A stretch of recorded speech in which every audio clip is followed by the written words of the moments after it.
ส่วนวันนี้ก็เป็นวันเกิดของพระพุทธเจ้าอวยพระชัยสิทธัตถะ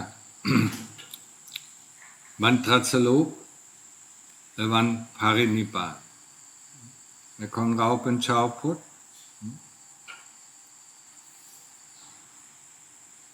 และมาที่วัดนี้เพื่อภาวนาศีลสมาธิปัญญาเพื่อตรัสรู้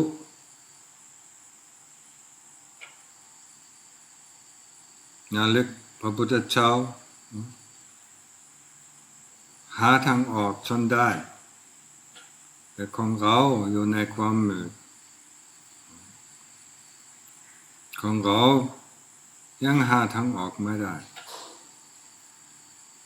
แต่ของเราก็รู้ทางออกแต่เวลาไปทางออกก็เจอปัญหา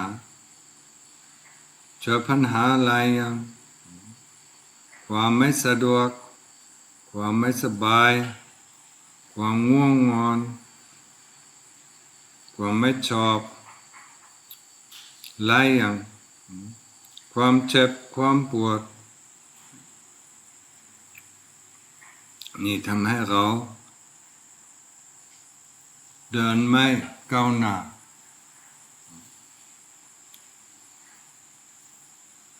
ศีลรักษาศีลห้าศีลที่หนึ่งอย่าทำลายใครศีลที่สองอย่าเอาสิ่งใดที่ไม่ใช่ของเราที่สามกามิสุมิจฉาจารผัวก็มีเมียเดียวเมียก็มีผัวเดียวศีลที่สี่อย่าพูดเลวไหลอย่าพูดโกหกอย่าพูดลวงลวงและศีลที่ห้าอย่าเอายาเสพติดไปกินเหล้ารักษาศีลห้าสำคัญในชีวิตของเราเมื่อไม่อยากเกิด ในนรกหรือเมื่อไม่อยากตกนรกหรือเกิดเป็นเปรตเป็นผีรักษาศีลห้าให้ดีจากวันนี้ไปไม่ต้องสนใจในอดีตเวรกรรมจะมาหาเราเองไม่ต้องห่วงจากวันนี้ไปพยายามรักษาศีลห้าและทุกวันก็ภาวนาพุทโธหรือภาวนาลมหายใจเข้าลมหายใจออกเรียกว่าอานาปานสติรู้ลมกำลังเข้ามากำลังออกไป ก็อยู่กับพุทโธเมื่อจิตมันออกก็สลับความคิดที่ขึ้นมาหรือความจำที่ขึ้นมากับบริกรรมพุทโธและทุกครั้งที่จิตออกพยายามกลับดึงมาอยู่กับพุทโธถึงใจมันสงบเมื่อใจมันสงบของเราความรู้สึกมันสะดวกสบายไม่อยากได้อะไรไม่ว่าเป็นร้อนไม่ว่าเป็นหนาวไม่อยากอะไร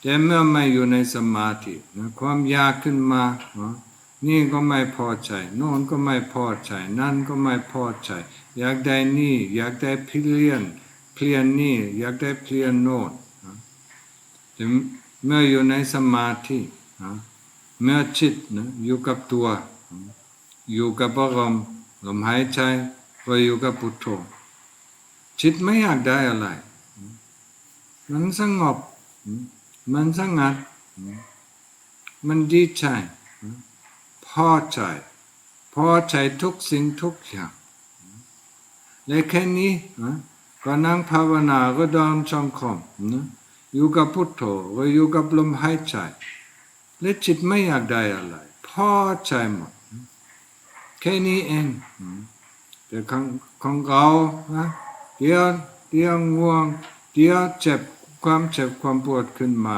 และเขาสงบไม่ได้เขาสมาธิไม่ได้ต้องฝัดความเจ็บความปวดต้องพิจารณาทุกขเวทนาทุกขเวทนามาจากไหนทุกขเวทนาเป็นอะไรคำถามอยู่กับสัตว์ที่ก็ที่ ที่ความเจ็บความปวดและทดสอบดูนะความปวดมาจากไหนอยู่ที่ไหนก็เป็นอนิจจาบางทีก็แรงขึ้นบางทีก็เบาลงบางทีก็แรงขึ้นบางทีก็เบาลงบางทีก็เป็นชุดเดียวบางทีก็เป็น เป็นที่ดี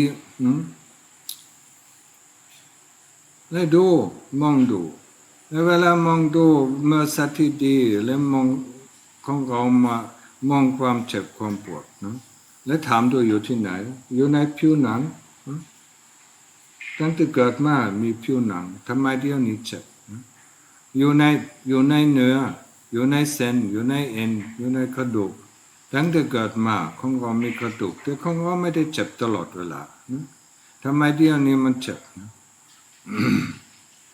ความเจ็บมาจากไหนพิจารณาดูนี่ส่วนมากก็ความเจ็บความปวดนะทำให้เราหยุดสมาธิหยุดการภาวนาจิตภาวนาหรือบางทีก็เป็นความง่วงนอนทำให้เราอยู่เมื่อความเจ็บความปวดเมื่อลุกขึ้นก็ความเจ็บความปวดก็หายไปมันอัศจรรย์เหรอเมื่อออกจากสมาธิความเจ็บความปวดหายไปเมื่อเข้าสู่สมาธิความเจ็บความปวดก็กลับมาเป็นอะไรความง่วงเหมือนกันนะเมื่อ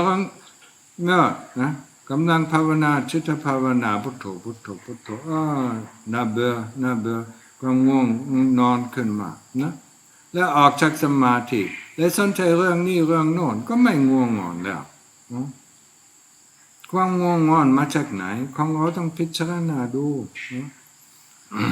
ความทุกขเวทนาความง่วงนอนความน่าเบื่อดูสิ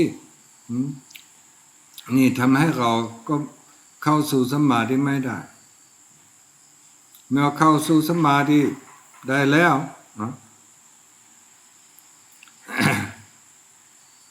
และออกจากสมาธิก็พิจารณาร่างกายนะร่างกายนี่เป็นอะไรนะมีกระดูกมีเส้นมีเอ็นมีเนื้อมีผิวหนังเนี่ยมันเรียกว่า ร่างกายและใครรู้ใครรู้มีร่างกายเวลาตอนเช้าลุกขึ้นมาแล้วมองในกระจกนะแล้วเห็นร่างกายของเราแล้วของเราคิดว่านี่เป็นเรานี่เป็นเราแต่ไม่ใช่ใครรู้นะตาก็รู้นี่เป็นเรานะสมองก็รู้นี่เป็นเราใครก็รู้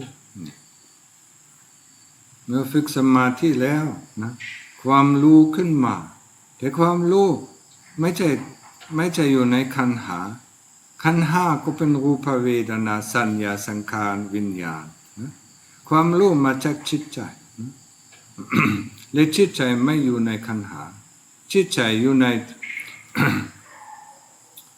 อยู่ในร่างกายและบังคับร่างกายและภายในจิตใจมีความโกรธความโลภความหลงและมีอวิชชาด้วยอวิชชาเป็นหัวหน้าของเราอวิชชาก็สั่งทำอย่างนี้และของเราตามไป อวิชชาก็สั่งไม่ชอบอันนี้และของเราตามไปต้องการนี่ของเราตามไปของเราตามไปตลอดเวลาแต่ไม่ใช่เรานะของเราก็รู้ความคิดขึ้นมาของเราก็รู้ ความช้ำขึ้นมาของเราก็รู้ทุกขเวทนาขึ้นมาเวลาทุกขเวทนาขึ้นมาก็ดับไปนะเวทนาอะไรก็เกิดขึ้นและดับไปและเกิดเวทนานี้มันก็ดับไปเกิดเวทนาโน้นก็ดับไปความคิดนี้ก็ดับไปเกิดความคิดโน้นก็ดับไปเกิดความจำนี้ก็ดับไปและใครก็รู้นี่ก็สำคัญนะและเมื่อเข้าสู่สมาธิก็จะอยู่ใกล้ชิดนะของความรู้นะความรู้ออกชัดชิดความรู้เมื่อเข้าสู่สมาธิและลมหายใจก็หยุดก็พุทโธก็คิดไม่ออกนะเข้าสู่อัปปนาสมาธิและอัปปนาสมาธิทั้งโลกทั้งจักรวาลก็หายไปสุดท้ายก็มีแต่ความรู้ล้วนๆนะนี่อัศจรรย์ของจิตนะที่ทำ ที่ของเราต้องทำอยู่กับพุทโธก็ลมหายใจถึงลมหายใจก็หยุดไปถึงพุทโธคิดไม่ออกและใช้เวลาที่อยู่ในวัดนี้ใช้เวลาที่อยู่ในวัดนี้ก็เพื่อภาวนาบ้างทำเพื่อตัวเองไม่ได้ทำเพื่อใคร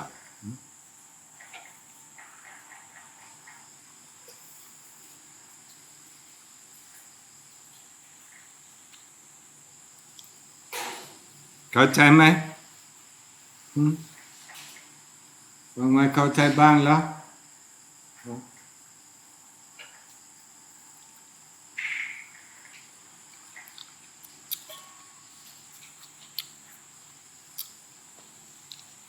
ไงหลวงพ่อฝรั่งพูดไหมโอ้ยบางทีก็พูด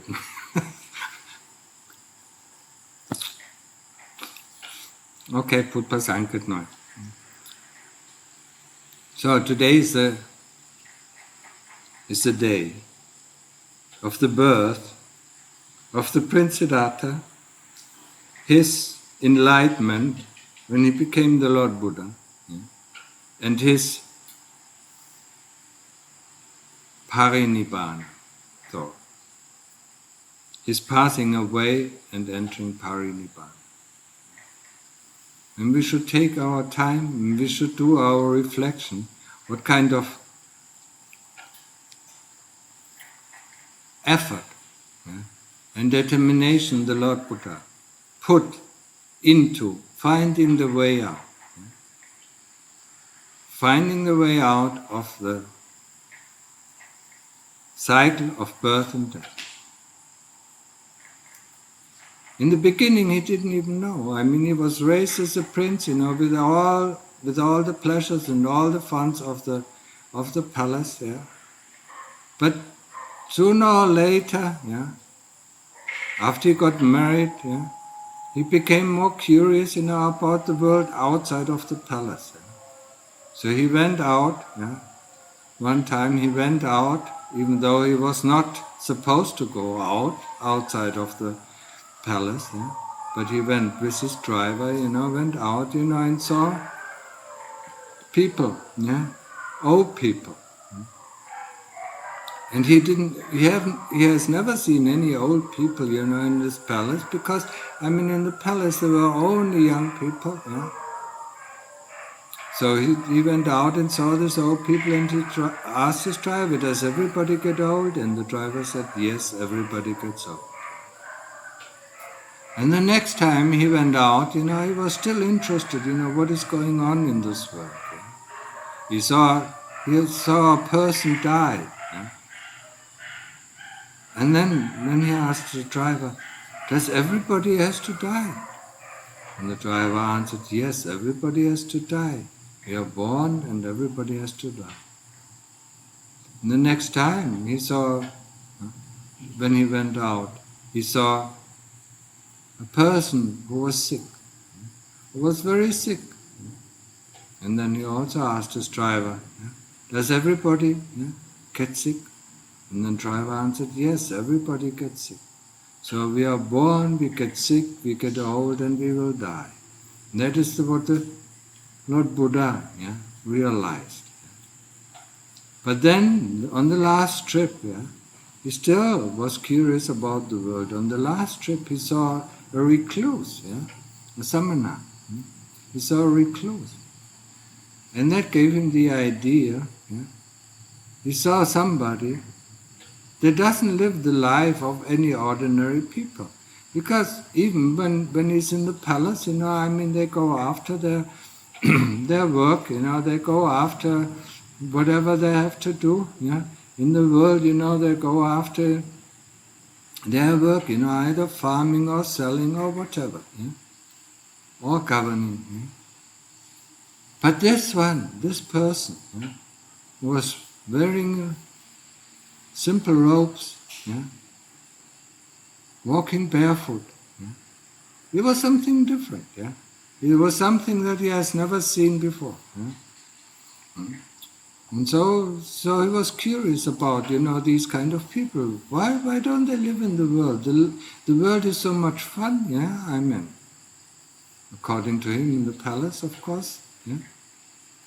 Why do they go? Why do they leave the world behind, and are in dragged ropes, and go into the forest, So he decided, to look, also to look for the way out. I don't want to die, and I don't want to be born again. I don't want to get sick, and I don't want to get old.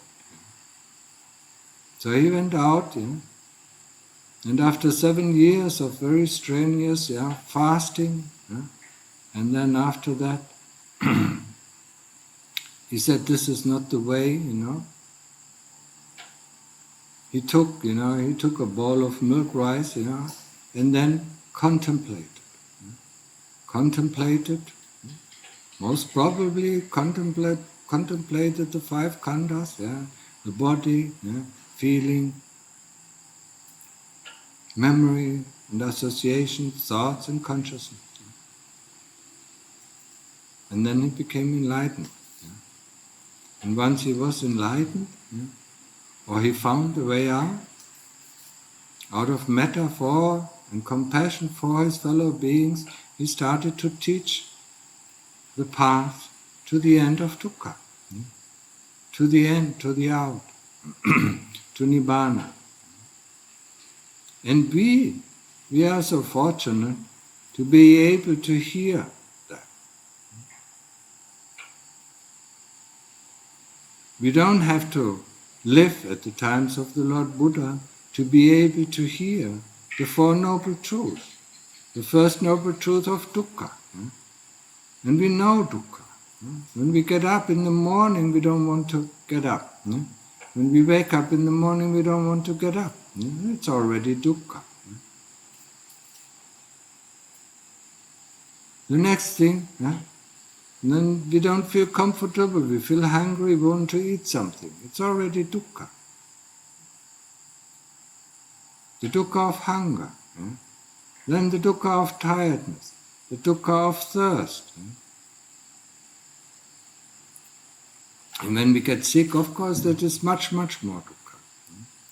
And all what the normal people know is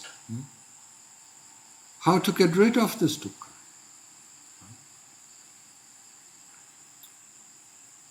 So, when they're hungry, they eat. When they're tired, they sleep. When they're thirsty, they drink. And when they are bored, they look for some sort of entertainment. Always avoiding, dukkha. Avoiding the first Noble Truth. And now when we are here as practitioners or as monks, we want to know the first Noble Truth. This first Noble Truth is very important for us to really clearly see it, And when you look at one day, When you look at one day,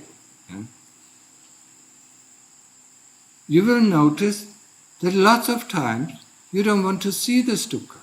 You don't want to see the pain, you don't want to see the boredom, you don't want to see the restlessness that comes up, yeah? You want to avoid it, yeah? So you want to close your eyes and avoid it. Yeah? But that is not the way. We want to find out what is dukkha, yeah? And the best way to find out what is dukkha is when we sit in samadhi and there's pain. So we do pain investigation. What is dukkha, yeah? What is pain, yeah? Pain is driving us nuts, yeah? Sometimes, yeah? Pain is making us so many things, yeah? To do, yeah? Doing this, doing that, just to avoid pain. Most of the time, when we live in the worldly life, we just run and to see a doctor, to give us some painkillers, yeah? Or do this or do that, get rid of our pain. That's the only thing that we ask. Get rid of our pain, and then we live on until the next pain comes, then get rid of the pain, yeah? Not actually realizing what is pain. So not wanting to realize what is the first noble truth, yeah? That makes us really blind to the truth, to the first noble truth. And if we don't understand the first noble truth of dukkha, yeah, then there is no way out. Yeah? We don't have the incentive, to find the way out of dukkha. Yeah? The second noble truth would tell us, what is the cause of our dukkha, or of our constant desire. Wanting this, wanting that, changing this, changing that, yeah? Wanting to become, wanting not to become, wanting to have, wanting not to have. And this is constantly wanting. Yeah? And, of course, it creates this dukkha. The third noble truth that he taught us, is that it's just a happy statement that there is an end of dukkha. Yeah? And the fourth noble truth is that when we come here to this monastery, that we should practice. Yeah? The fourth noble truth is sila, samadhi, and panya. Sila are the 5 precepts. Yeah? So we should keep the 5 precepts. Actually, when we are here in the monastery, we keep the 8 precepts. But the 5 precepts are for every lay person, including us. Yeah? It's also for the monks or lay practitioners, the 5 basic precepts. Yeah? Not harming any living being, not taking what is not given, no sexual misconduct, no lies or harsh speech that hurts other people, and no alcohol and drugs that makes us unmindful. Yeah? These are the 5 precepts. So when we come to the monastery, we keep these 5 precepts plus another 3 precepts. Yeah? Not sleeping on higher beds, not going to shows, and not using ornaments and perfumes and so on. And then we have very little things that require our attention. That is, in the morning, as monks, we go pindapat. When we come back from pindapat, we eat. Yeah? Then we clean the sala or the area, yeah? The washing area, and then we go and practice. We practice sitting meditation. Yeah? 1 hour or 2 hours. Yeah? When we come out of sitting meditation, we instantly change our position to walking meditation. Yeah? Or we start with the walking meditation, what is for most people probably much better. Yeah? Because after the meal we might feel sleepy, so walking meditation might be better. So we walk for 1 or 2 hours and before we start to do sitting meditation. Then we come out of the sitting meditation, we do walking meditation, we come out of the walking meditation to do sitting meditation until it's 3 o'clock or 3:30 or 4 o'clock at the moment, yeah? When we all gather together and sweep and clean the monastery. After that, we have a refreshing drink or a hot drink, and then we take a shower and take care of our body, and then we do the same thing. We start with sitting or walking meditation, and then sitting meditation, and walking meditation, and sitting meditation until and until we feel tired, or it's time to go to bed. And then we sleep for a few hours, normally not more than 4 hours, and then we wake up in the morning, 3 o'clock, and start our walking meditation and sitting meditation until it's time for the meal or until it's time for Pindapa. That is our practice. And that's why we are here. We are here to practice. And the first thing that we want to practice is samatha, calm meditation.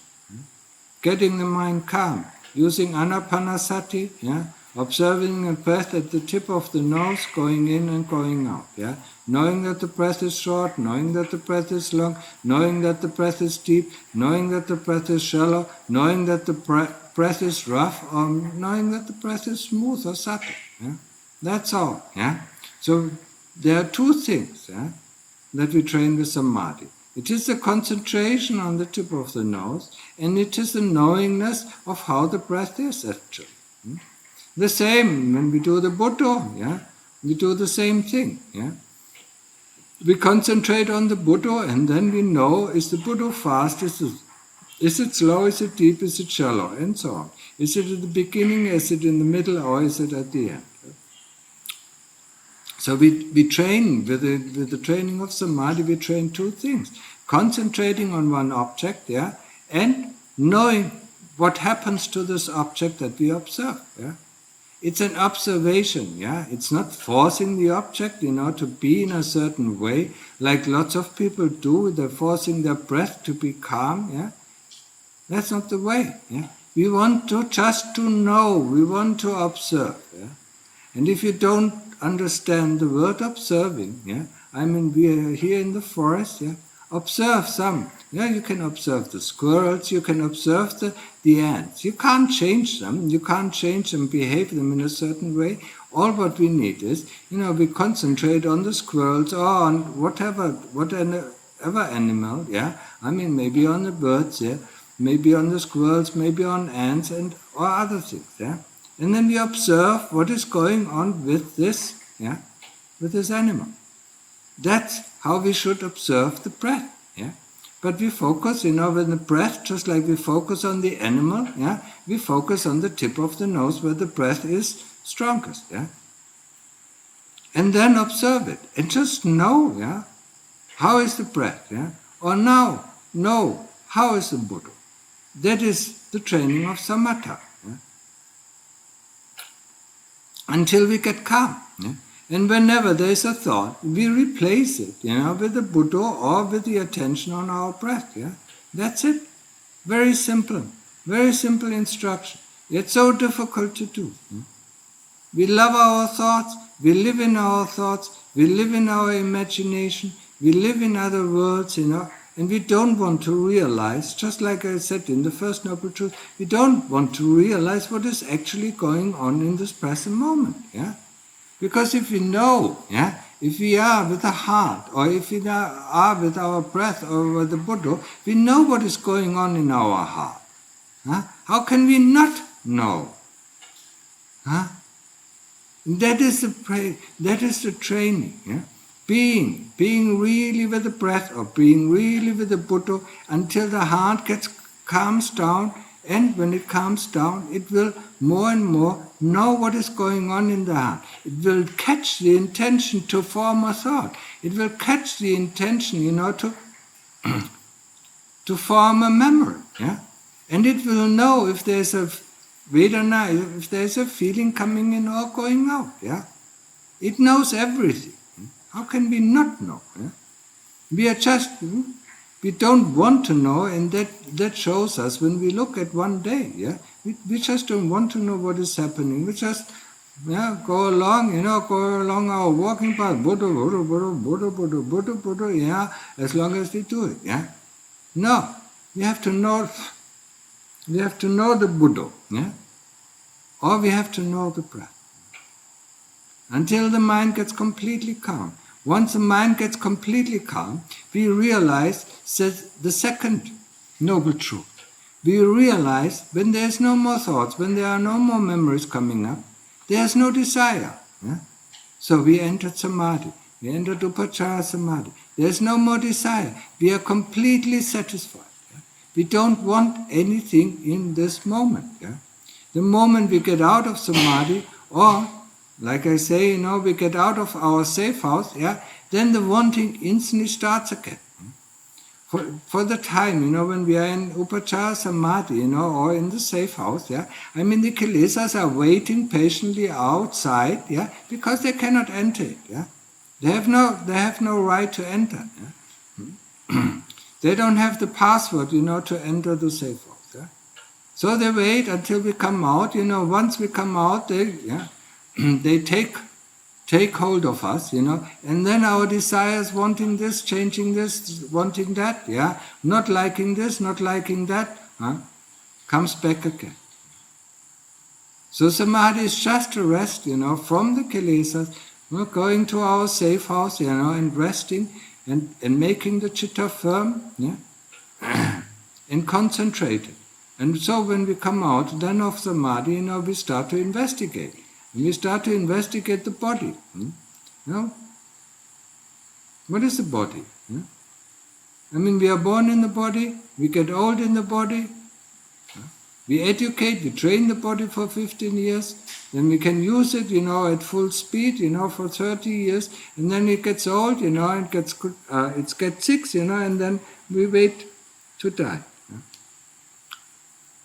We have to realize, that we are not the body. When in the morning we look in the mirror, who is that? Yeah, who's looking at that? Yeah? Does the body know it's a body? Does the eyes know it's a body? It's us? Huh? Do the eyes tell us, oh, it's me? Yeah? Do our brain tell us it's me? No. Yeah? It's our knowingness that associates itself with this body. Yeah? And that's why it's so afraid when it dies. Yeah? Instead of, okay, yeah, the body is dead, just look for another body. For the way out. So this is the investigation of the body. In the beginning we just take it apart, put it together, take it apart until we realize, there's something, there's something that is not the body, and that is exactly the chitta that observes, dissecting this body, cutting it open or whatever, cutting it up in bits and pieces and throwing it in front of us or putting it orderly in front of us until there's all the body parts are out there and we really see them with our inner eyes, all the body parts, seeing it lying in front of us. And hopefully, sooner or later, maybe after 1,000 times of experiment, or maybe only after 1 million, something clicks and we realize that we are not the body. That there is the chitta and the body. And the chitta inhabits the body just like a driver inhabits a car. And when the driver is not in the car won't move. Yeah? Or when the driver in the car sleeps, I'm in the car, won't move. And that's the same with our body. When the chitta is completely quiet, the body is just like a piece of wood. Yeah? It doesn't move, it doesn't do anything.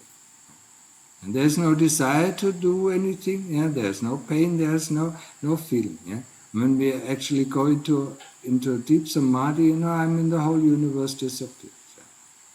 So that's it for today. Okay, Evan ก็มีด้วย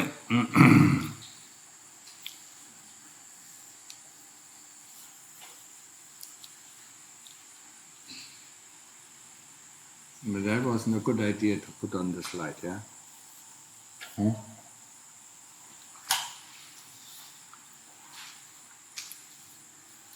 Huh?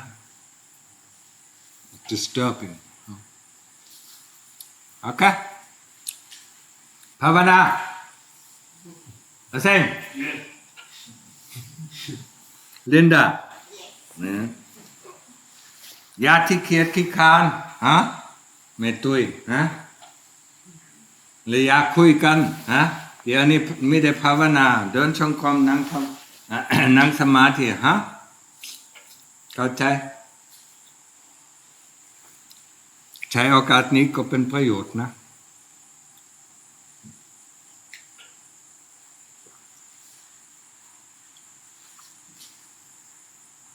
You know these insects, and then then you turn on the light, so that they come and disturb me, huh?